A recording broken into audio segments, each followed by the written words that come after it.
Oh sure, Dort times just so happens times to go out of his way, and that's what gets Jokic to react. So it was a totally needless move and a completely necessary reaction by me. Give me a break. And that, ladies and gentlemen, is the cheap shot that absolutely shattered the internet. A 3-time MVP, barely back from a knee injury that stole a month of his season, intentionally taken out and sent sprawling onto the hardwood. What Jokic did in that next moment had the entire arena holding its collective breath, and what he spat out after the game, it may have just lit the fuse on the most venomous rivalry in the league. The powder keg was officially lit. Now, before we even start dissecting this disgusting incident, you have to wrap your head around something. This showdown on February 27th, 2026, between Denver and Oklahoma City wasn't just some other box on the schedule, not even remotely. This was a collision course that had been brewing for months, a toxic cocktail of playoff vendettas, raw divisional hatred, and a level of thuggery so out of control the refs were blowing whistles before the game even started. And frankly, if you weren't glued to the screen for the first 3 quarters, you were completely blind to all the giant, flashing warning signs that this game was about to devolve into something truly foul. Let's roll it back. The Oklahoma City Thunder strutted into this game as the defending NBA champions, still basking in the glow of their 4-3 upset over Denver in the West semis last season. That series was an absolute bloodbath. Nikola Jokic went berserk for 42 points and 22 rebounds in Game 1. Aaron Gordon buries a game-winning 3 to snatch home court advantage, and it looked for all the world like Denver was about to steamroll them. But the Thunder answered back with a 149-106 humiliation in Game 2, and from that point forward, OKC had its boot on their throats. They snatched 3 of the next 4 games before finally slamming the coffin shut in Game 7 with a 125-93 beatdown in Oklahoma City, with Shai Gilgeous-Alexander pouring in 35 points in what can only be called a systematic dismantling of the Nuggets on their own floor. That bitter defeat festered in Denver all summer. By the time February hit, the Nuggets were ravenous for payback, absolutely desperate to prove the championship grit they flashed in 2023 hadn't just vanished into thin air. But here's the ugly reality. Denver was in a tailspin. They'd gone a pathetic 4-7 since Jokic came back from that month-long nightmare with a hyperextended left knee, and their performance in the clutch was a joke, a miserable 1-6 in tight games during that stretch. The Nuggets were a team that couldn't finish, couldn't put anyone away, and seemed to have completely misplaced the killer instinct that won them a title just 2 years before. On the flip side, the Thunder were welcoming back their own golden boy. Shai Gilgeous-Alexander was making his grand return after missing 9 games with an abdominal strain, and the Paycom Center crowd was absolutely losing its mind for him. The voltage inside that arena was playoff level from the second the doors swung open. Nuggets interim coach David Adelman made his team's mission statement perfectly clear before the tip. We're not about to play the way we did in Denver. Like I said, we're going to get physical with these guys, and that's precisely what Denver did. Right from the opening tip, the Nuggets came out throwing haymakers, and I don't just mean figuratively. Less than 2 minutes into the contest, Jokic shoved the Thunder's center, Isaiah Hartenstein, during a dead ball, then followed it up with a post-whistle forearm to Gilgeous-Alexander. Now, what followed set the venomous tone for the entire evening. Gilgeous-Alexander, clearly infuriated by the contact, snatched the basketball and pegged it directly at Jokic. The officials instantly hammered SGA with a technical foul. But here's the part that had Thunder fans absolutely spitting fire. Jokic got nothing. The crew chief later tried to sell a story that Jokic's contact didn't qualify as unsportsmanlike, while SGA's ball toss most certainly did. And just like that, less than 3 minutes into the game, the fuse was sizzling. But the thuggery didn't end there. Not by a long shot. Jokic snagged his second personal foul early in the first quarter and started getting into wrestling matches with Jalen Williams in the post that were just constant shoves, grabs, and jersey pulls. This wasn't subtle, folks. Officials had to physically rip Jokic and Williams apart on multiple occasions before the ball was even thrown in, which tells you everything you need to know about the poison in the air from the opening whistle. In the backcourt, Jokic was getting himself mixed up with both Lu Dort and Aaron Wiggins during live action, while the ball was clear across the floor. Players were just grabbing, holding, and bumping each other miles away from the play, and the officials were completely losing their grip on the situation. The Nuggets bench even got slapped with a third-quarter technical foul in the middle of all the trash talking and shoving that was erupting between both teams. Thunder coach Mark Daigneault admitted just how deep the history runs between these two squads, and how that history was boiling over into pure contempt on the hardwood. These are two teams that battled in a 7-game series. We're in the same division, and that kind of history breeds a very particular brand of basketball, the kind where every single screen is a weapon, every box out is a brawl, and every dead ball is just another chance to send a painful message. These guys know each other's every move, every weakness, and every last button to push. And on this particular night, everyone was smashing every single one of those buttons. Now, through all of this chaos, Denver actually managed to control the scoreboard for most of the game. They held a 59-50 lead at halftime after draining 11 of 20 shots from three-point land. Jamal Murray was absolutely torching them, despite supposedly being too sick to even play. And Jokic was well on his way to his league-best 22nd triple-double of the year, his 186th career triple-double. But the Thunder just kept gnawing at the lead. SGA erupted for 14 in the third quarter, dragging OKC to within 6 points heading into the fourth. And then, of all people, Lu Dort started feeling it, splashing a go-ahead three-pointer to put the Thunder up 86-85, and then tacking on a mid-range jumper to twist the knife. Dort was suddenly playing with a kind of arrogant aggression that had Denver completely staggered, and the home crowd was feeding on every single make. That's the moment Jokic checked back into the game, at the 9:30 mark of the fourth quarter. And with the game hanging by a thread, with OKC clinging to a flimsy 98-96 advantage after a Jared McCain basket, that is when the whole situation detonated. Because what Lu Dort did next, with 8:03 left on the clock, would escalate this basketball game into an all-out declaration of war. The cheap shot and the explosion. So get the picture. Fourth quarter, 8:03 on the clock. Oklahoma City just got a bucket to take a 98-96 lead. Both teams are making their way back up the court in transition. And that's the moment Lu Dort, running parallel to Nikola Jokic, blatantly sticks out his right leg and hip checks Jokic right near his surgically repaired knee, sending the three-time MVP crashing down to the floor. This is a guy who just got back from a hyperextended knee, a man who lost an entire month of his career because of that very same knee. And now, he's sprawled out on the court because some defender decided to deliberately go out of his way to trip him in a moment that had absolutely zero to do with a legitimate basketball play. The announcer saw it happen in real time and immediately demanded a closer look. We're going to look at it again. It looks to me like Dort at the, as he sees Jokic come up the floor. And that little pause right there is everything, because what the replay exposed was absolutely damning. Is greater than. Oh, look at that cute little leg sweep. That pathetic, cowardly trip is the literal spark that blew this powder keg wide open. Next thing you know, we've got an all-out shoving match. Is greater than, and let me tell you, the sheer chaos that erupted right after basically broke the entire basketball internet. Nikola Jokic, the guy who usually sleepwalks through games looking utterly bored, violently snapped. He popped up and got dead center in Lu Dort's grill, chest to chest, a pure alpha stare down. The absolute murderous intent in Jokic's eyes? Yeah, we've never witnessed that flavor of psycho from him before. Is greater than, he is literally breathing down Dort's neck. Then, surprise, here comes Jalen Williams playing the fake tough guy. Is greater than. Williams comes flying out of nowhere, trying to act like a club bouncer, shoving Jokic and grabbing his jersey like a toddler throwing a tantrum. Jokic obviously wasn't having it and viciously swatted his arm right at Williams' dome. The refs later tried to cover their tracks, calling it a quote-unquote defensive motion instead of a full-blown haymaker. But they straight up locked up in a chaotic scrum, forcing everyone from the bench warmers to the coaching staff to desperately pry them apart. It was an absolute train wreck, jerseys getting ripped, bodies colliding, and for a hot second, I swear we were inches away from a full Malice at the Palace revival. Is greater than. Look, I didn't see a closed fist, but you know those zebras are going to put this under a microscope. Is greater than. But then the broadcast locked onto this one camera angle, and guys, it completely exposed everything you needed to know without a single syllable dropping. Is greater than. Are you seeing the absolute madness in his eyes? The man was radiating pure violence, looking ready to catch a total homicide charge right there on the hardwood. Is greater than. That unhinged freeze frame of Jokic, dubbed the psycho stare by basically everyone on social media, is the only thing people are going to remember from this mess. Because let's get one thing totally straight.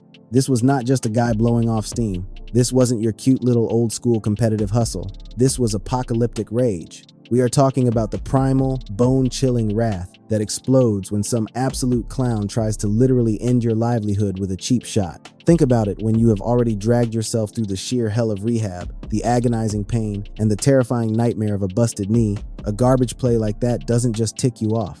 It makes you feel like some talentless scrub is actively trying to rob you and your family blind. So the referees run over to their little monitors for a solid 2 to 3 minutes, crying to the replay center to figure out who gets the boot. The entire arena was practically suffocating from the tension. You got players pacing around, acting tough, still running their mouths, while the coaches are desperately trying to babysit these grown men. Finally, the verdict drops. They actually got on the mic and declared the mugging by Lu Dort was completely uncalled for and blatantly excessive. Oh yeah, they slammed him with a flagrant 2 upgrade. Is greater than boom. Flagrant 2. Automatic toss out of the building. Dort's pathetic night was officially over. Is greater than, yeah. Dort gets thrown straight to the showers. And right after that, they slapped Williams with a foul, too. For the record, the head Zebra's brilliant excuse in their little NBA pool report was that Dort's reckless hit was a massive injury risk, entirely unprovoked, and naturally triggered a playground brawl they couldn't control. Jokic and Williams both got slapped with double techs, but somehow dodged the ejection bullet strictly because the refs couldn't definitively prove anyone landed a closed fist. But wait, here comes the absolute circus of a debate. Half the broadcasters were crying about the call being too harsh. Like, really? You're stunned they dropped a flagrant 2 on that attempted assassination? Oh, I get a flagrant 1 since it was useless contact. Is greater than. And just like that, the media tore themselves into 2 wildly ridiculous camps. Flagrant 1 or flagrant 2. That pathetic argument hijacked literally every single sports talk show in America. Is greater than. Hey, do you honestly buy that it deserved a flagrant 2? Is greater than. Honestly, I'd have capped it at a flagrant 1, keeping it totally real with you. Is greater than. Even the sacred cow that is the inside the NBA panel was fighting like cats and dogs over this trash. Of course, Shaquille O'Neal had to play the old head card, waving off the cheap shot as just good old-fashioned boys being boys physicality. Is greater than man. I wouldn't even label that a flagrant. It's just a whatever, a medium bump. Honestly, it wasn't even a real check, just a soft little tap. Is greater than Shaq literally doubled down, claiming this kind of garbage contact is the beautiful DNA of the sport. Give me a break. Is greater than. Look, Ernie, sometimes you just gotta rough these kids up. You can't just play soft and let dudes waltz right past you without laying a hand on them. Is greater than. Thank God Charles Barkley stepped up and absolutely body slammed Shaq's ridiculous take. That's when the conversation actually got real. Is greater than, yeah. I gotta call garbage on Shaq's opinion. I love physical basketball, but come on, he intentionally tripped the guy. That's pure cowardice. And then Chuck dropped the absolute truth bomb that exposed the harsh reality here, the injury history. That's the undeniable fact that turns a stupid little shoving match into a borderline criminal act. Is greater than. Listen, the Joker is understandably triggered because, man, once you blow out a joint, you know exactly how fast it can end, especially when some scrub pulls a ridiculously dirty stunt. Is greater than bingo. That's the entire point these fake tough guys are completely missing. When a superstar fighting back from a brutal knee injury gets maliciously tripped right on that same knee, it officially transcends the sport. We are talking about feeding your family. We are talking about putting a bullet in a Hall of Fame career.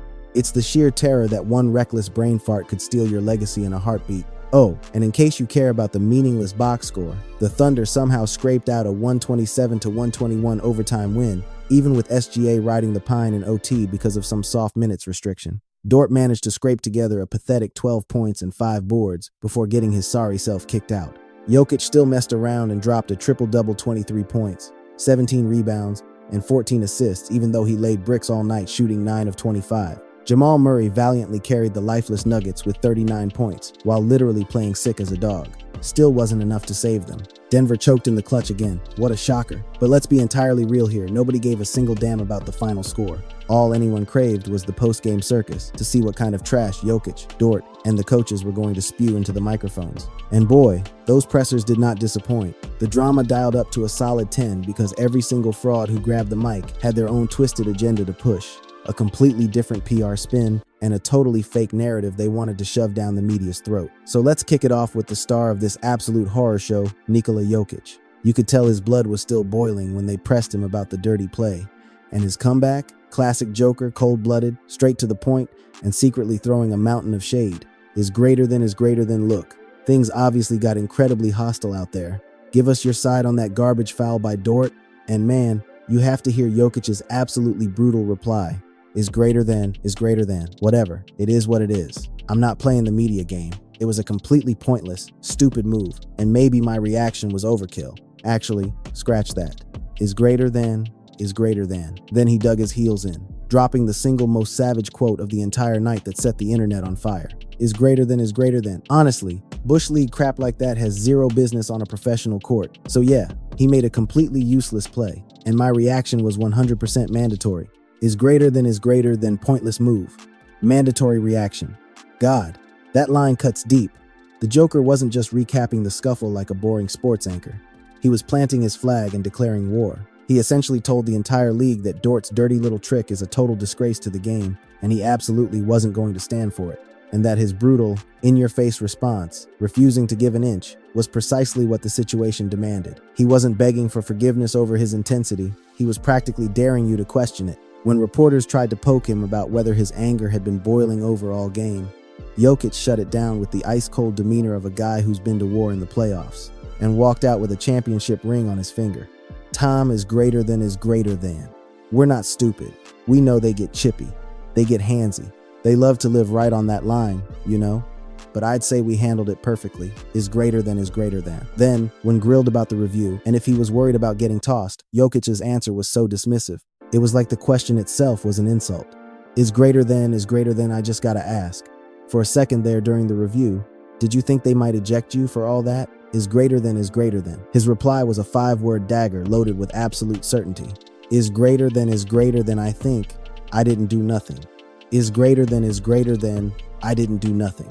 And let's be honest, he was 100% right. The officials even confirmed no punches were ever thrown, and the official pool report flat out said neither Jokic's nor Williams' antics warranted an ejection. But then, Nuggets coach David Adelman dropped what might have been the biggest bombshell of the night. He didn't just stand up for Jokic, he exposed exactly why Jokic finally snapped. And in doing so, he dragged a league-wide dirty secret into the light, a frustration that giants across the NBA have been swallowing for years. Is greater than, I'm just gonna say it.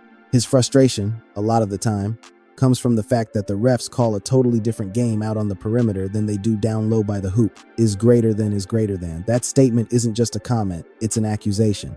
Adelman was calling out the league on national television, blasting the crooked officiating that lets guards get ticky-tack fouls while big men get mugged in the post. Jokic only shot 5 free throws all game despite getting hammered nonstop. For a player of his status, a 3-time freaking MVP who earns his living in the paint, that number isn't just low, it's a disgrace. It's the same old story that centers and power forwards have been screaming about for decades, and his reaction isn't going to be to tuck his tail and run. He's a killer.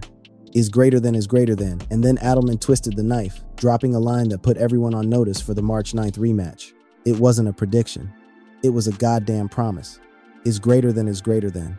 When we play them again, in what, like 10 days? I guarantee you it's gonna be the exact same way. Is greater than.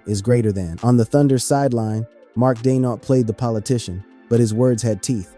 He didn't throw Dort under the bus. He didn't call the play dirty, but he damn sure made a point about wanting the same rules for everyone, everywhere in this league. So when we see them again, whenever that is, in about 10 days, I expect it'll be the exact same war.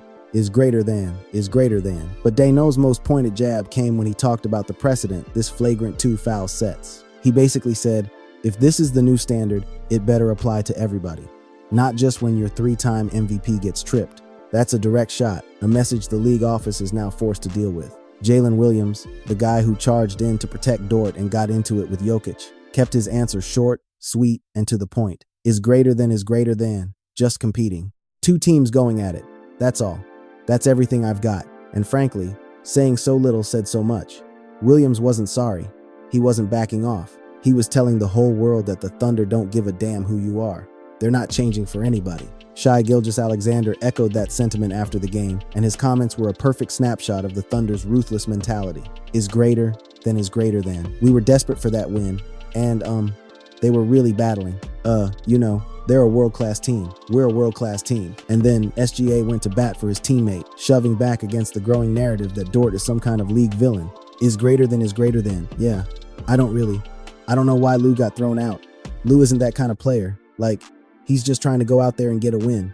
Is greater than. Now, this is where the plot thickens. Lu Dort, he was conveniently unavailable for comment. The Thunder completely shielded him from the media, and that silence was more damning than any quote could ever be. Because Lu Dort's history, and this is the part the casuals don't know, is a rap sheet filled with these exact kinds of incidents. He's been tossed 4 times in his career. There was the 2021 elbow to Kevin Love, a 2023 low blow on Daniel Gafford that fans called one of the filthiest plays they'd ever witnessed, an undercut on Ja Morant in the 2025 playoffs that completely wiped out Morant's season, and now this cheap trip on Jokic. The internet is literally littered with compilation videos exposing Dort as the dirtiest player in the NBA. And while his fans will cry that he's just a first-team all-defense guy who plays hard, this pattern of reckless, borderline criminal plays is getting impossible to justify. The reaction online was an absolute mushroom cloud. Social media went into a frenzy, with people demanding a suspension, some calling for as many as 10 games, while others defended Dort's competitive physicality in a game that simply got ugly. As of March 1st, 2026, the NBA has done nothing, not a single thing beyond the in-game ejection, though some pathetic fines might still be coming. Dwayne Wade and Udonis Haslem, watching the chaos from the booth, basically said what every basketball fan was thinking about this rivalry's future. Is greater than is greater than. This had the feel of a potential Western Conference Finals game. It was absolutely electric. U.D. is greater than is greater than. And that, right there, is the God-honest truth of this whole mess. This Nuggets-Thunder rivalry isn't just another date on the calendar anymore. It has become one of the most vicious, heated, and personal feuds in the entire league. With their next showdown locked in for March 9th, and with key players possibly coming back from injury for both squads, and with the raw memory of this brawl burned into everyone's mind, the next chapter of this war is guaranteed to be even more explosive than the last. Because if this game taught us one thing, it's that Nikola Jokic will not be moved, and Lu Dort will not change his stripes. And the next time these two teams step on the same court, the whole world better be watching. Because this rivalry is far from over. Click one of those cards on your screen if you want to see more content just like this.